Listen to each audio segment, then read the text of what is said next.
Praise the lord. దేవునికి స్తోత్రం. అనుదిన మన్నా అనే ఈ ఆధ్యాత్మిక కార్యక్రమాన్ని వీక్షిస్తున్న ప్రియ సోదరి సోదరులారా, మన ప్రభువును రక్షకుడునైన యేసుక్రీస్తు అతి శ్రేష్టమైన నామములో మీ అందరికీ శుభాలు వందనాలు తెలియచేయుచున్నాను.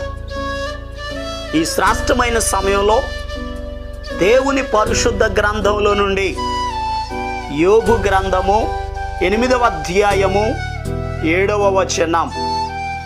అప్పుడు నీ స్థితి మొదట కొద్దిగా ఉండినను తుదను నీవు మహా అభివృద్ధి పొందుదువు. ప్రభునందు ప్రియ దేవుని యొక్క బిడలారా, దేవుని పరిశుద్ధ గ్రంథములో ఊజు అనే ఒక దేశములో యోబు అనే ఒక మనుషుడు ఉన్నాడు. ఈ యోబు అనేటటువంటి వ్యక్తి యథార్థవంతుడు, న్యాయవంతుడు, చెడుతనమును విసర్జించినవాడు, దేవుని యందు భయభక్తులు కలిగినవాడు. ఈ వ్యక్తిని దేవుడు బహుగా ఆశీర్వదించాడు. ఊజు దేశములోనే అతడు గొప్పవాడిగా ఉన్నాడు. అయితే ఒకానొక సమయంలో అపవాది యోబును శోధిస్తున్న సమయంలో యోబు కలిగి ఉన్నటువంటి ఒంటెలు, గొర్రెలు, గాడిదలు, ఎద్దులు సమస్తమును ఆయన కోల్పోయాడు. తన కన్నబిడ్డలను కూడా పోగొట్టుకున్నాడు. తన శరీరం కూడా కుళ్ళిపోయింది, బలహీనపరచబడ్డాడు. ఆ సమయంలో యోబు స్నేహితులు యోబును పరామర్శించడానికి వచ్చారు, ఆదరించడానికి వచ్చారు. ఆ వచ్చిన స్నేహితులలో బిల్దదు అనబడినటువంటి వ్యక్తి ఈ 8వ అధ్యాయంలో యోబు గారితో మాట్లాడుతున్నాడు. ఆయన మాట్లాడుతూ ఒక అద్భుతమైన మాటను చెప్తున్నారు. నీ స్థితి మొదట కొద్దిగా ఉండినను తుదకు నీవు మహా అభివృద్ధి పొందేదవు అని మాట్లాడారు. నిజమే. ఈరోజు ఈ మాటలు వింటున్న ప్రియ దేవుని బిడ్డలారా, మన జీవితంలో కూడా మన స్థితి కొద్దిగా ఉన్నా, మన పరిస్థితులు కొంచెముగా ఉన్నా, మనం ఆరాధన చేసే దేవుడు, మనము నమ్ముకున్న దేవుడు మనలను అభివృద్ధి చేసే దేవుడు, ఆయన ఆశీర్వదించే దేవుడు, ఆయన మనలను హెచ్చించే దేవుడు. ఈరోజు ఈ మాటలు వింటున్న ప్రియ దేవుని బిడ్డలారా, మన దేవుడు మన కుటుంబములను ఆయన ఆశీర్వదిస్తాడు. అయితే ఆయన మనలను హెచ్చించాలి అని అడిగితే మనం ఏం చేయాలో ఈ 8వ అధ్యాయంలో కొన్ని విషయాలు రాయబడి ఉన్నాయి. ఒకసారి చూడండి, పరిశుద్ధ గ్రంథంలో నుండి దేవుని మాటలను జాగ్రత్తగా ధ్యానం చేద్దాం. ఈ యోబు గ్రంథం 8వ అధ్యాయం 5వ వచనంలో ఈ రీతిగా రాయబడి ఉంది. నీవు జాగ్రత్తగా దేవుని వెదకిన ఎడల సర్వశక్తుడగు దేవుని బతిమాలు కొనిన ఎడల.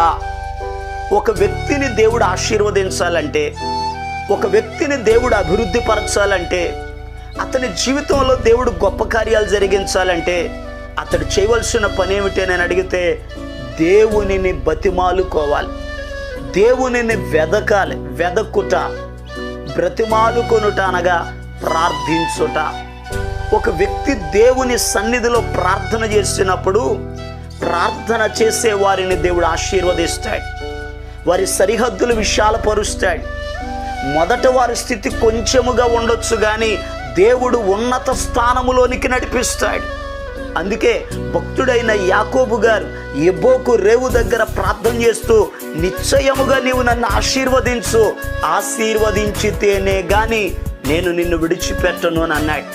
దేవునితో పోరాడాడు, దేవునిని బ్రతిమాలుకున్నాడు, దేవుని సన్నిధిలో ప్రార్థన చేశాడు. దేవుడు యాకోబు గారిని ఆశీర్వదించాడు, ఇశ్రాయేలుగా మార్చాడు.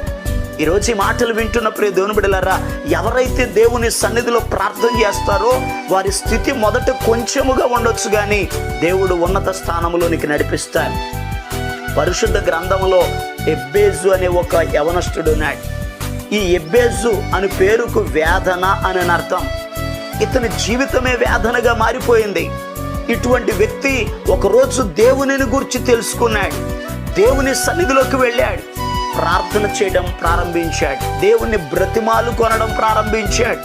నిశ్చయముగా నీవు నన్ను ఆశీర్వదించు, నా సరిహద్దులను విశాలపరుచు, నీ చేయి నాకు తోడుగా ఉండ దయచేయి, కీడు రాకుండా దానిలో నుండి నన్ను తప్పించుము అని దేవునికి ప్రార్థన చేశాడు. అతని స్థితి మొదట కొంచెముగానే ఉంది. వేదనపరుడుగా ఉన్నాడు, దుఃఖపడేవాడిగా ఉన్నాడు. అయితే తన జీవితంలో అతడు ఆశీర్వదించబడ్డానికి, ఉన్నత స్థానములోనికి రావడానికి కారణం ఏమిటి అని అడిగితే, అతను చేసిన ప్రార్థన అతనిని గొప్పవాడిగా చేసింది, అతనిని హెచ్చించింది. వాక్యంలో రాయబడి ఉంది, ఎబ్బేజు తన సహోదరుల కంటే ఘనము పొందిన వాడయ్యుండెను అని వాక్యంలో రాయబడి ఉంది. ఈరోజు ఈ మాటలు వింటున్న ప్రియ దేవుని బిడ్డలారా, మన జీవితాల్లో కూడా దేవుడు మనలను ఆశీర్వదించాలి అంటే మనము దేవుని యొక్క సన్నిధిలో ఆయన్ని బ్రతిమాలుకునేవారిగా, వెదికేవారిగా, ప్రార్థించేవారిగా ఉంటే దేవుడు మనలను అభివృద్ధి చేస్తాడు. మరి ఇంకొక విషయం, యోబు గ్రంథం 8వ అధ్యాయం 6వ వచనంలో రాయబడి ఉంది, నీవు పవిత్రుడవై యథార్థవంతుడవైన ఎడల నిశ్చయముగా ఆయన నీ యందు శ్రద్ధ నిలుపుతాడు, నీ నీతికి తగినట్లుగా నీ నివాస స్థలమును వర్ధిల్ల చేయును అని వాక్యంలో రాయబడి ఉంది. ఈరోజు ఈ మాటలు వింటున్న ప్రియ దేవుని బిడ్డలారా, దేవుని పరిశుద్ధ గ్రంథంలో చాలా అద్భుతమైన విషయాలు కనబడుతున్నాయి. ఎందుకనగా నీవు పవిత్రుడవై యథార్థవంతుడవై నీతిమంతుడవై అనే మాటలు కనబడుతున్నాయి. అనగా దేవుడు ఒక వ్యక్తిని అభివృద్ధి చేయాలి అని అంటే ఆ వ్యక్తి పరిశుద్ధత కలిగిన వాడిగా ఉండాలి. అసలు మన పట్ల దేవుని చిత్తం ఏమిటి అని అడిగితే వాక్యంలో రాయబడి ఉంది, పరిశుద్ధులగుటయే దేవుని చిత్తము అని వాక్యం చెప్తుంది. దేవుడు మనల్ని ఎందుకు పిలిచాడు? పరిశుద్ధులుగా ఉండడానికే దేవుడు మనలను పిలిచాడు. ప్రభు మనలను ఏమి చేయమన్నాడు? నేను పరిశుద్ధుడను గనుక మీరును పరిశుద్ధులై ఉండండి అని అన్నాడు. పరిశుద్ధత కలిగినప్పుడు దేవుడు మనలను ఆశీర్వదిస్తాడు. పరిశుద్ధులుగా ఉన్నప్పుడు మన జీవితంలో గొప్ప కార్యాలు జరుగుతాయి. పరిశుద్ధులుగా ఉన్నప్పుడు మొదట మన స్థితి కొంచెముగా ఉండొచ్చు, కానీ తుదకు ఉన్నత స్థానంలోకి వెళతాం. పరిశుద్ధ గ్రంథంలో దానియేలు ఆ బబులోను దేశానికి చెరలోనికి వెళ్ళినప్పుడు మొదట తన జీవితంలో కొంచెముగానే ఉన్నాడు, కానీ పరిశుద్ధతను కాపాడుకున్నట ద్వారా దేవుడు ఉన్నత స్థితిలోనికి నడిపించాడు. దానియేలును ఆశీర్వదించాడు. దానియేలును ఆ దేశంలోనే 3వ అధిపతిగా చేసి హెచ్చించాడు. దేవుని బిడ్డలారా, మన దేవుడు ఆశీర్వదించే దేవుడు. ఎవరు పరిశుద్ధులుగా జీవిస్తారో వారిని దేవుడు ఆశీర్వదిస్తాడు. భక్తుడైనటువంటి యోసేపు గారు కూడా తండ్రి ఇంటిలో ఉన్నప్పుడు యథార్థవంతుడిగా ఉన్నాడు, పవిత్రుడిగా ఉన్నాడు. ఆ కారణం చేత దేవుడు ఆయనకి దర్శనమిచ్చాడు, ప్రత్యేకపరిచాడు. పరిశుద్ధత కలిగిన వాడు గనకనే ఐగుప్తు దేశానికి యువరాజు అయిపోయాడు. ఈరోజు ప్రియ దేవుని బిడ్డలారా, నీ స్థితి మారాలని ఆశపడుతున్నావు, మంచిదే. నీ జీవితంలో పరిశుద్ధత కలిగి ఉంటే దేవుడు నిన్ను అభివృద్ధి చేస్తాడు, ఆశీర్వదిస్తాడు, ఉన్నతమైన కార్యాలు జరిగిస్తాడు. ఈరోజు ప్రియ దేవుని బిడ్డలారా, వాక్యంలో రాయబడి ఉంది, మన స్థితి మొదటి కొద్దిగా ఉన్నా అభివృద్ధి చేసే దేవుడు అభివృద్ధి కలుగ చేయాలంటే దేవుని సన్నిధిలో ప్రార్థించాలి, పరిశుద్ధత కలిగి ఉండాలి. అలా ఉండి ప్రభు ఇచ్చేటటువంటి దైవాశీర్వాదాలను పొందుకుందాం. దేవుడి మాటలను మన వినికిడులు ఆశీర్వదించునుగాక. ఆమెన్. దేవుడు మిమ్ములను మీ కుటుంబాలను ఆశీర్వదించున్నట్లు మీ కొరకు నేను ప్రార్థన చేస్తాను. తలలు వంచండి, కళ్ళు మూసుకునండి, ప్రార్థనలు ఏకీభవించండి. మహాపరిశుద్ధుడును ప్రేమ కలిగిన మా పరమ తండ్రి, నీకు వందనాలయ్యా. నీ బిడ్డలను మీరే అభివృద్ధి పరచండి, ఆశీర్వదించండి, అవసరతలను తీర్చండి, గొప్ప కార్యాలు జరిగించండి.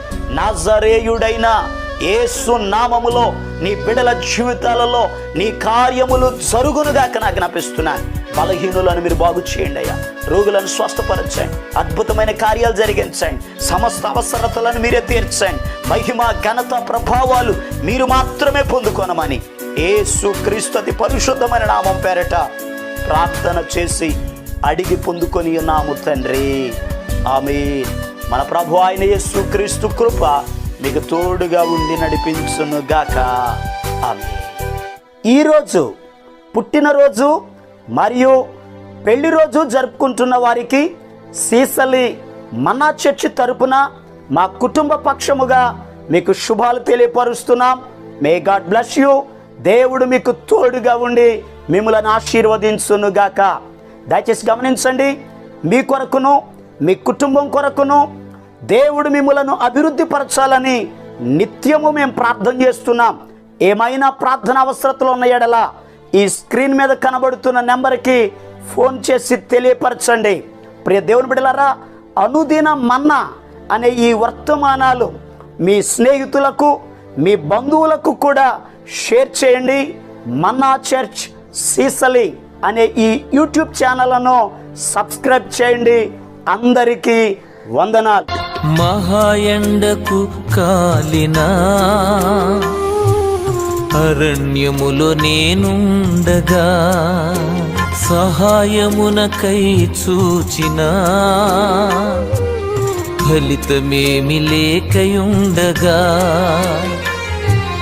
నా స్థితి గమనించి ఈ దీనుని కరుణించి నా స్థితి గమనించి ఈ దీనుని కరుణించి ఆదరించిన